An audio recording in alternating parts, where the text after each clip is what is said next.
1518.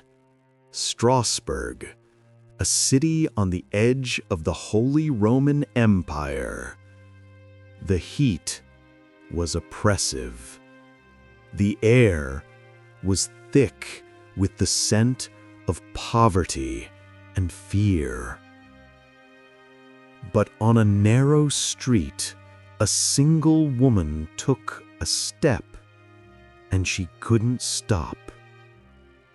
This was not a celebration. This was the first beat of a nightmare. And the chilling truth is, to this day, science cannot fully explain it. Her name was Frau Trophia. For hours, then days, she danced, without rest, without food. Soon others joined her, first a few, then dozens. They swayed, they twitched, their limbs flung in involuntary spasms. It was a plague, but unlike any known to man. It spread not through touch, but through sight and sound. The official histories recorded it. Chroniclers wrote of it. Doctors were baffled. For weeks, the city of Strasbourg was consumed by a relentless, involuntary dance that ended only in collapse, heart attack, stroke, or sheer exhaustion. Thousands were affected. Scores died. This isn't just a bizarre footnote in history. It's a terrifying testament to how fragile the human mind can be, and how much the Dark Ages still hide from our understanding.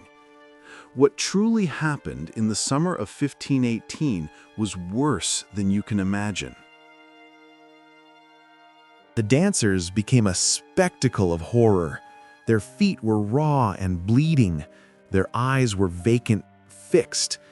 They couldn't eat, they couldn't sleep. The very air vibrated with their desperate rhythm.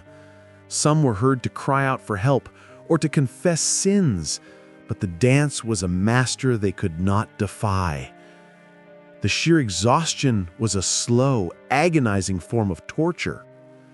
The city fathers, the Stadtrat, were desperate. Doctors, ruling out planetary alignment or demonic possession, at first, declared it a natural disease caused by hot blood. Their prescribed cure? More dancing. They built a large wooden stage, hired musicians, and actively encouraged the afflicted to dance, believing they would simply dance it out of their systems. It was a fatal miscalculation.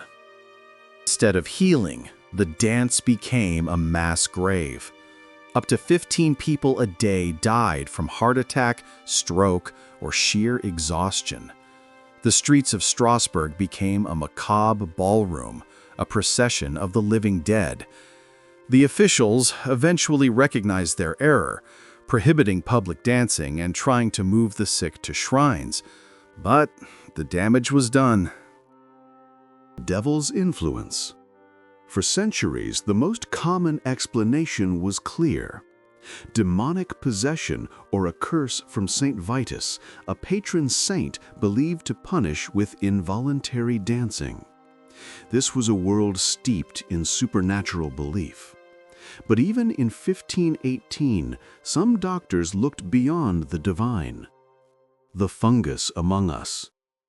The most prevalent modern scientific theory points to ergotism, caused by a fungus that grows on rye bread.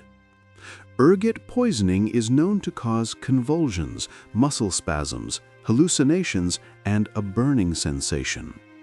It explained the physical symptoms. The region had suffered famine, making contaminated grain more likely.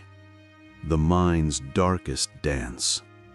But ergotism alone doesn't explain the relentless, purposeful dancing. This leads to the most unsettling theory: mass psychogenic illness, or mass hysteria. In a deeply superstitious, stress-ridden society with immense fear of divine wrath and famine, the mind can break. The sight of others dancing could have triggered a powerful, involuntary coping mechanism, a way to release unbearable stress. It's not just imitation, it's a collective, unconscious scream. Dancing plague of 1518 was not unique. Throughout history, similar, though often smaller, dancing manias have been recorded, particularly in times of intense social and economic distress.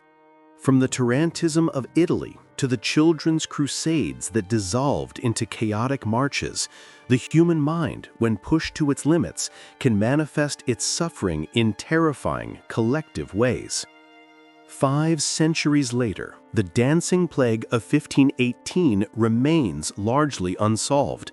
Was it a toxin, a fever dream, or a collective psychological break so profound it manifested as physical compulsion?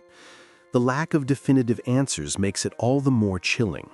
It forces us to confront the terrifying power of the unknown and the fragility of our own minds.